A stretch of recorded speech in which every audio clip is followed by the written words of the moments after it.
আজ শ্রাবণ মাসের সোমবার, আর এবছর সাহেব বাগানে হয়েছে এক নতুন শিব মন্দির। বহু যুগ ধরে পড়ে থাকা শ্মশান ভূমিতে গড়ে উঠেছে সর্বেশ্বর শিবের শ্রী মন্দির।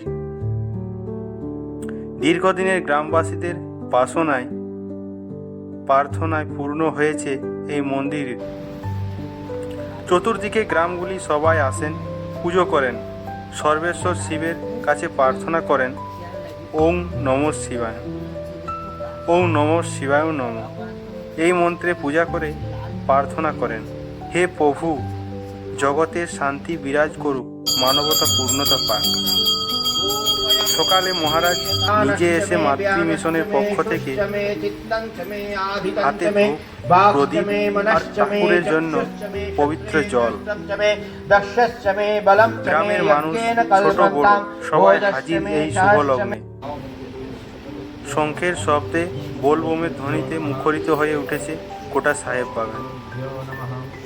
নতুন মন্দিরে আজ প্রথমবার শ্রাবণের জল ঢালা, তাই আবেগ, ভক্তি আর আনন্দে যেন একসাথে মিশে গেছে।